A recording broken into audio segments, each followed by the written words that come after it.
any party which is aggrieved by the order of district judge to pursue its rights and remedies in accordance with the law.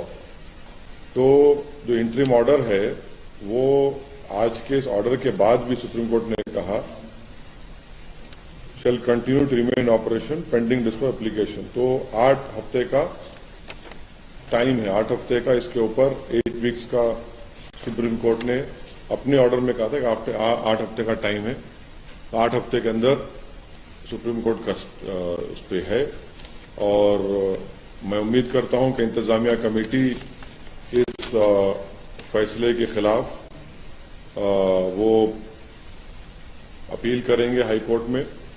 Freeze तो है और 711 order को उन्होंने आज additional district जज ने कहा है। मेरा मानना यह है कि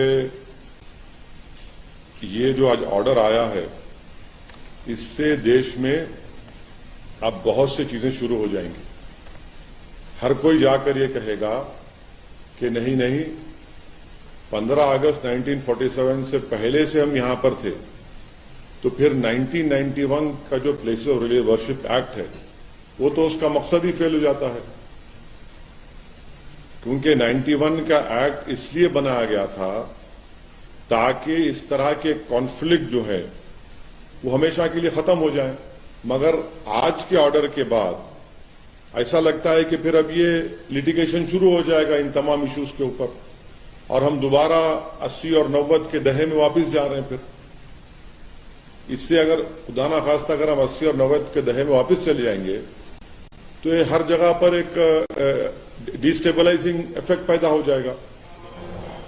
तो ये हम तो उम्मीद कर रहे थे कि कोर्ट इस तरह के इश्यूज को, जैसे अंग्रेजी में कहते हैं कि they will nip it in its bud, मगर अब लगता है कि इस तरह का लिटिगेशन अगर आगे बढ़ेगा तो फिर ये उसी रास्ते पर जा रहा है जो बाबरी मस्जिद का लीगल इशू गया था। अब आप बोलेंगे नहीं नहीं टाइटल नहीं है, वहां पर ऐसा करने की इजाजत दी जाए। अरे भाई फिर कैसा होगा ये? अच्छा, और आप इस बात को समझिए कि ये जो नरेंद्र मोदी भारत के प्रधानमंत्री ने जो बड़ी मंदिर का इनॉग्रेशन किया था ना अभी साल 1.5 साल पहले, क्या आप लोगों को मालूम है कि प्लॉट नंबर 93-94 एक्सचेंज किया गया मुसलमानों से?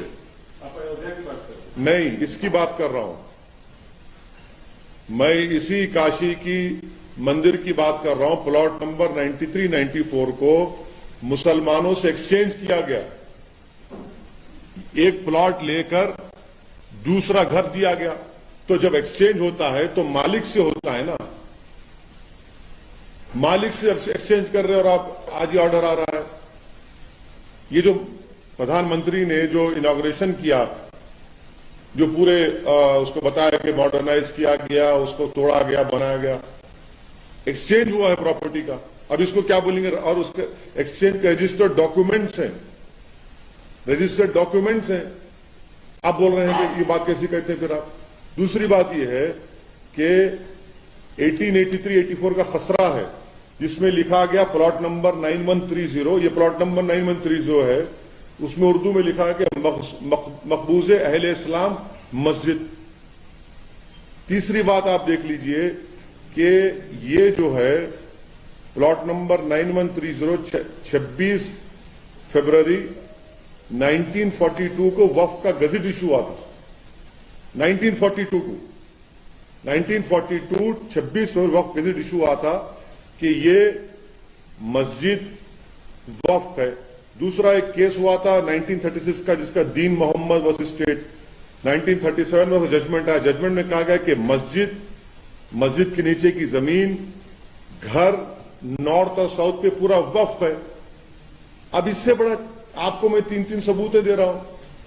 फिर ऊपर से 91 का एक्ट है। अगर कोई ये कहेगा कि भाई 15 अगस्त से पहले मेरा कब्जा था, तो फिर 91 का एक्ट के माने क्या है? आप तमाम जिम्मेदार हैं। माने जितने यहां पर जर्नलिस्ट बैठे हैं, जो जब बाबरी मस्जिद का जजमेंट आया था, उन आप तमाम था कि देखिए ये जजमेंट जो बाबरी मस्जिद का आया है, अब और मुश्किलात पैदा हो जाएंगी क्योंकि फेथ के ऊपर जजमेंट दिया गया था। अब 91 का एक्ट है और सुप्रीम कोर्ट ने बाबरी मस्जिद जजमेंट में कहा कि भाई जो माजी में जो कुछ भी था उसको हम खोलेंगे नहीं। 15 अगस्त 1947 को जो था वही रहेगा। अब यहां पर ये कह रहे हैं कि नहीं 15 अगस्त से पहले हम है, तो फिर आप देखते जाएंगे कि एक के बाद एक अब केसेस पढ़ते जाएंगे। इसका असर क्या होगा देश में फिर? नहीं, इसका असर ये होगा कि डिस्टेबलाइजिंग इफेक्ट पैदा होगा। कुछ लोगों का कहना है कि बाद तक जो 91 का जो वर्षिप एक्ट है उसको इलेक्शन बाद तक पूजा होता रहा, उसमें आरती होती रही 1993 तक। नहीं, 91 का एक्ट क्या कह रहा है? अगर आप कोई ऐसा काम करेंगे जिससे nature of the religious place change हो जाता है तो फिर 91 का एक्ट किस माने रखता? बोलिए आप क्या माने रखता? चाहे मस्जिद हो, चाहे मंदिर हो, गिरजाघर हो, कुछ हो, अगर कोई ऐसा काम होता है तो फिर वो उस प्लेस का नेचर ही चेंज हो जाएगा ना। ठीक है, अभी तो ये 7/11 का ऑर्डर आया है, सुप्रीम कोर्ट का जो 20 मई का ऑर्डर है, उन्होंने 8 हफ्ते का उसमें फ्रीज लगाया है। अपील होनी चाहिए, अपील हो जरूर होगी। और मगर ये इसके आप मैं तो एक लेमन की तरह समझने की कोशिश कर रहा हूं कि 1883 का खसरा रिकॉर्ड प्लॉट नंबर 9130 कहता है कि मकबूज अहले इस्लाम मस्जिद है। दूसरा 1936 का दीन मोहम्मद का जजमेंट है जो 1937 में आया, जिसमें कहा कि मस्जिद हाउस, मस्जिद के नीचे की जमीन, नॉर्थ साइड पूरा वक्फ है। तीसरा 1942 का वक्फ है, 26 जनवरी 1942 का, जिसमें कहा गया कि ये वक्फ है। चौथा ये है कि ये जो एक्सपेंशन हुआ काशी मंदिर का, उसमें आपने मुसलमानों से एक प्लॉट एक्सचेंज किया, आपने एक प्लॉट लिया मुसलमानों से और आपने एक प्लॉट दिया है और रजिस्टर्ड डॉक्यूमेंट्स है उसके। फिर 91 का एक्ट है। नहीं, सुनिए एक मिनट, टाइटल सूट नहीं है ना। तो अगर टाइटल आपके पास है सोमित, और मैं बोलूंगा कि ठीक है टाइटल आपके नहीं, मैं अंदर आके बैठता हूं थोड़ी देर, तो आपका फिर नेचर नहीं चेंज होगा प्रॉपर्टी का। समझा करिए इस बात को, मैं आपको एग्जांपल्स दे रहा हूं, ये सब चीजें। इसका डिस्टेबलाइजिंग इफेक्ट पैदा हो सकता है पूरे देश में। मैंने पहले ही इस बात का अप्रीहेंशन का इजहार किया था कि 91 का एक्ट जरूर है, मगर अगर सबको ये प्ली लेगा कि 15 अगस्त से पहले कुछ था तो फिर 91 का एक्ट क्या है? फिर ये सुप्रीम कोर्ट ने क्या बाबरी मस्जिद के जजमेंट में नहीं कहा था कि ये कॉन्स्टिट्यूशन के बेसिक स्ट्रक्चर का हिस्सा होगा? फिर ये कोर्ट का ऑर्डर कैसे आता है बताइए हमको? कोर्ट को तो चाहिए कि इन चीजों को इनिशियल स्टेज में ही रोक लगानी चाहिए। अभी कुछ हुआ नहीं है, फ्रीज है, उसमें अपील होगी। मगर हम ये कह रहे हैं कि आप तो एक दरवाजा खोल दिया। जिस बात का मुझे डर था, अब वो चीजें हो रही है सामने हमारे। हाँ, हिंदू पक्ष का मानना है कि 93 तक वहां पर पूजा चलती है और ये मुसलमान की तरफ से 91 एक्ट का वाले क्या पूजा? मैं 91 का एक्ट है ना, तो 91 का एक्ट क्या बोलता है? 15 अगस्त 1947 को बाबरी मस्जिद को छोड़कर जितने इबादत गाहें हैं उसका नेचर चेंज नहीं होगा। वो कहता ही नहीं कहता है। मैं आपको एग्जाम्पल दे रहा हूं 1883-84 का खसरा रिकॉर्ड, उसमें कहा गया कि मस्जिद है। मैं आपको एग्जाम्पल दे रहा हूं 1936 का दीन मोहम्मद वर्सेस स्टेट केस था, जिसमें 1937 में कहा गया कि मस्जिद है, इसमें घर है, अतराफ में जमीन नीचे की नॉर्थ साइड पूरी वक्फ है। फिर मैं आपको बता रहा हूं 1942 26 फरवरी को वक्फ गेजेट इशू हुआ कि वक्फ है। चौथा मैं आपको कह रहा हूं कि जब ये काशी का एक्सपेंशन हो रहा था जिसको प्रधानमंत्री इनॉग्रेट किया, उसमें प्रॉपर्टी एक्सचेंज हुई रजिस्टर्ड डॉक्यूमेंट्स के साथ। फिर क्या है? फिर ये हमको तकलीफ इस बात की है कि सब रहने के बावजूद भी आज ये सब हो रहा है। अब कोर्ट का फैसला है, ठीक है, मगर अपील होगी। और मेरा अप्रीहेंशन का तो मैं इजहार कर चुका हूं। सर, आप बाबरी मस्जिद का केस ला रहे हैं, इसमें तो आप बाबरी मस्जिद और इसको क्यों बताइए? नहीं तो देखिए सुनिए, बाबरी मस्जिद कैसे शुरू हुआ? बाबरी मस्जिद कैसे नहीं, बाबरी मस्जिद शुरू कैसे हुआ? आपने रात के अंधेरे में जाकर वहां पर मूर्तियां रखकर आपने उसको सील कर दिया। और फिर आपने बगैर मुसलमान को पूछे वहां पर आपने पूजा शुरू कर दी। फिर राजीव गांधी प्रधानमंत्री जब थे, आपने बगैर मुस्लिम पक्ष को सुने आपने ताले खोल दिए। सुप्रीम कोर्ट को आपने वादा किया कि बाबरी मस्जिद को हाथ नहीं लगाएंगे। 6 दिसंबर को आपने मस्जिद को शहीद कर दिया। अगर मस्जिद शहीद नहीं होती बाबरी मस्जिद की तो कोर्ट का ऑर्डर क्या आता?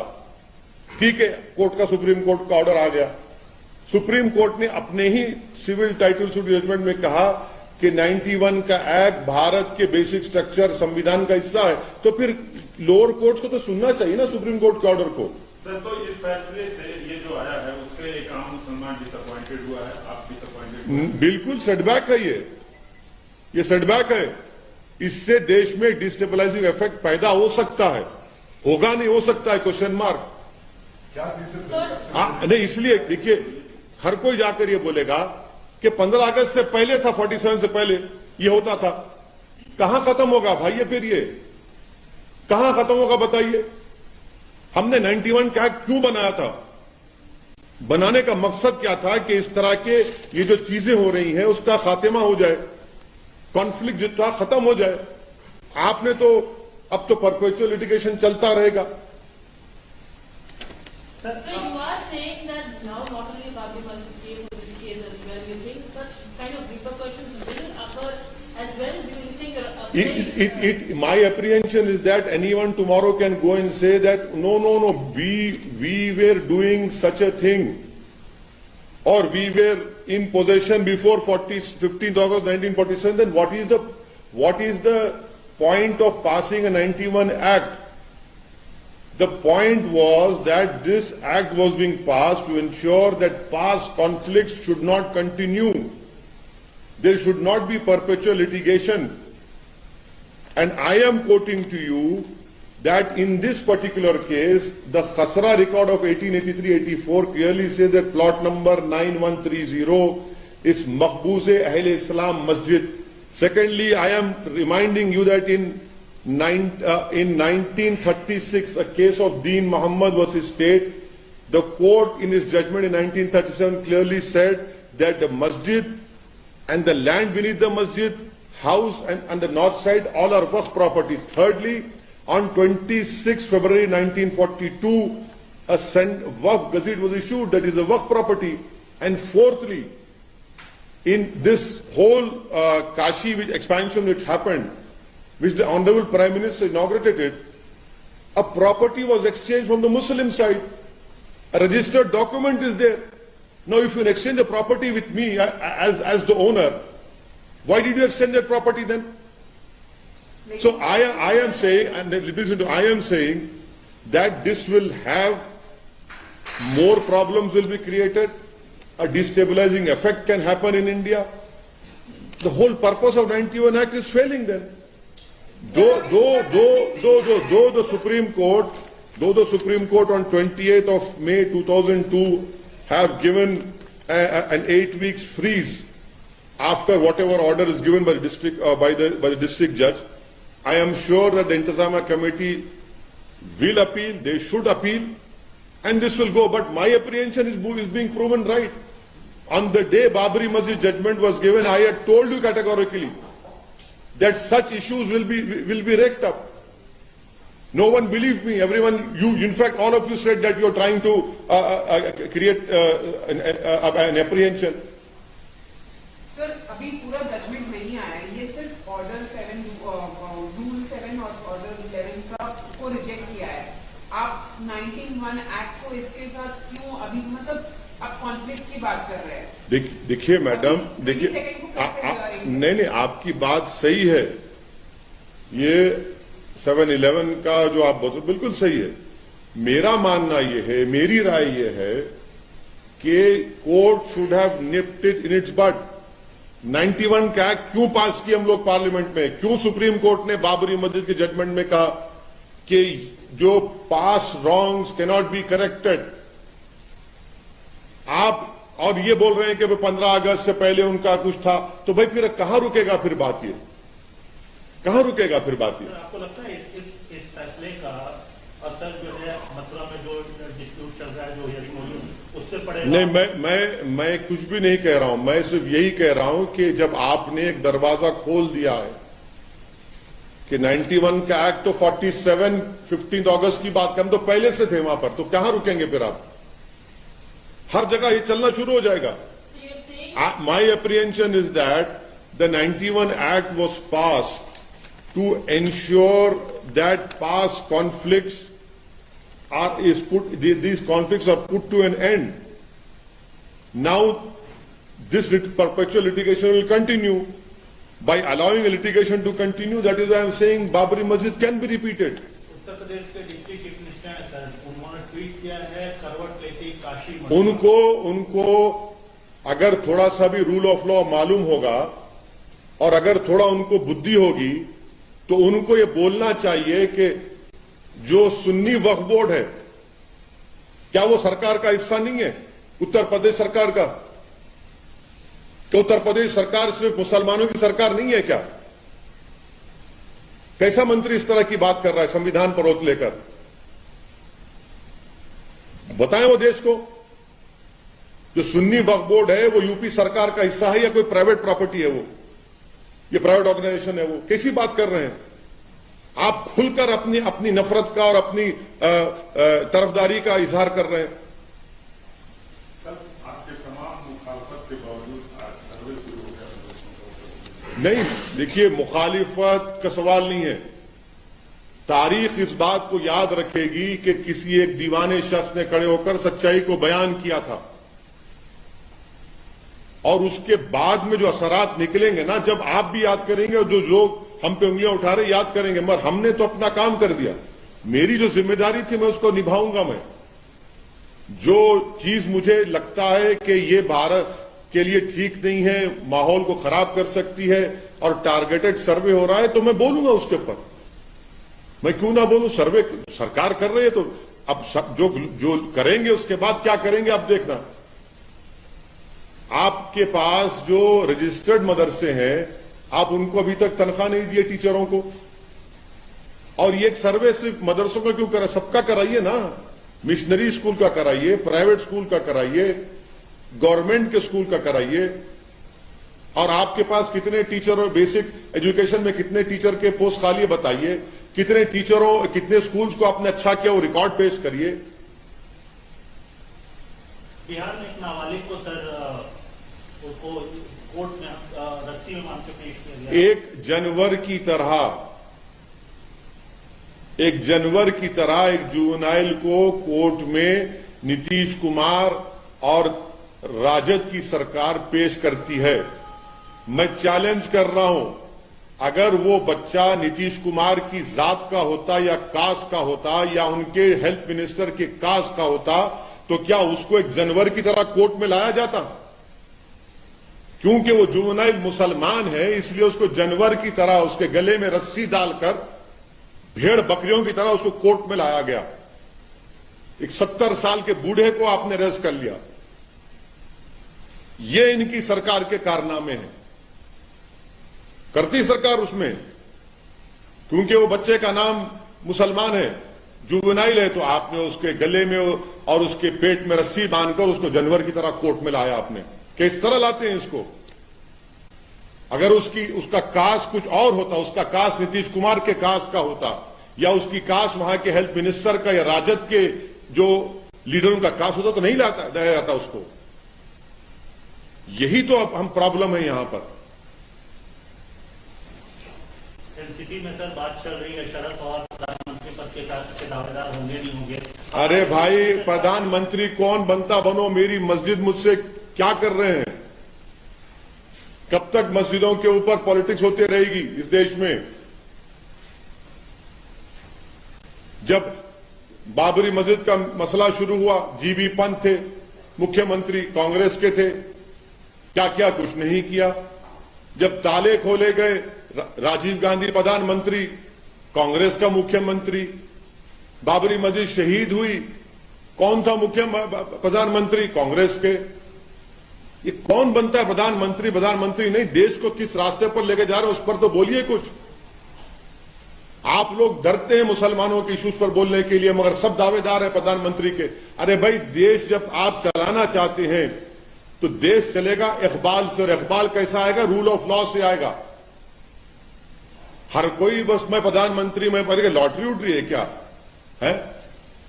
सर लेकिन देखिए चीफ सर, मिनिस्टर के चंद्रशेखर राव खुद बोल रहे हैं कि नेशनल पार्टी लॉन्च करेंगे, तो क्या आप उनका साथ देंगे? आप उनसे जाके पूछिए कब लॉन्च कर रहे हैं, नहीं कर रहे, मैं कैसा बोलूं? मैं क्या, आप उनका साथ देंगे? नहीं, के चंद्रशेखर राव लॉन्च करेंगे नहीं करेंगे उनसे पूछिए ना। मैं सुनिए, मेरे को इन चीजों की फिक्र हो रही है कि आप ले जाकर मस्जिद को आप बुलडोजर लगा देते हैं। पति के नाम पे घर है, पत्नी के नाम पे घर है, पति को नोटिस से घर तोड़ देते आप। जेल में कौन है? मैं जेल में हूं, मेरे बच्चे जेल में हैं। कौन किस पे यूएपीए लग रहा है? 2-2 साल कौन जेल में रह रहा है? खाली एक रिपोर्टर है आपकी बरादरी का, वो मुसलमान रिपोर्टर था, 2 साल उसको जेल में रहना पड़ा, 700 दिन जेल में रहना पड़ा।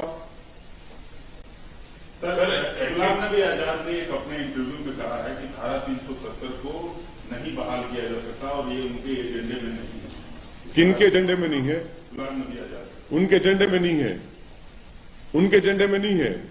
अच्छा, उनके एजेंडे में नहीं है तो वो बोलेंगे, वो जाएं वैली में लाल चौक में खड़े होकर बोल दे बात ये, वो जाकर लाल चौक में खड़े होकर बोल दे बात ये। कोर्ट, सुप्रीम कोर्ट में केस है अभी, वो क्या प्रीजज कर रहे हैं सुप्रीम कोर्ट के जजमेंट को? क्या वो भी कुछ राज मालूम है? उनको बता दें भाई, मसला सुप्रीम कोर्ट में भी जेरे दौरान है। बोल रहे हैं तो मुझे ताज्जुब हो रहा है। मगर सर, ऐसी कौन सी मस्जिद है दुनिया में जिसके दीवारों पे स्वस्तिक का सिंबल रहते हैं, जिसके दीवारों पे मूर्तियां रहती है? ये मुसलमानों का जिम्मेदारी नहीं है कि ऐसे जो बड़े आस्था के जो टेम्पल्स है, ऐसे टेम्पल्स को पूजा तो करने देते वहां पे, जहाँ की 1993 तक पूजा होती आती थी। तो सर पूजा आपको भारत में मैं ऐसे कई इबादत गाहें दिखा दूंगा जहां पर बौद्ध और जैन मजहब की निशानियां हैं, मैं दिखा दूंगा आपको। क्या करेंगे आप? तारीख में जाएंगे?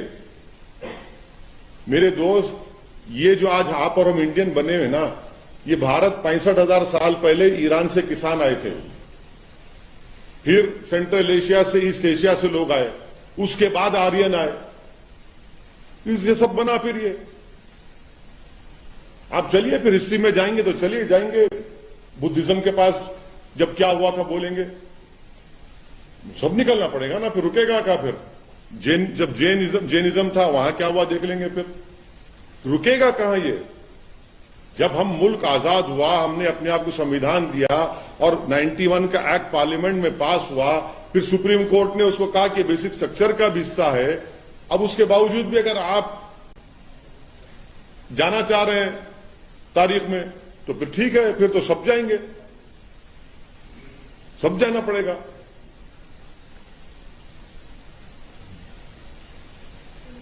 थैंक यू, शुक्रिया।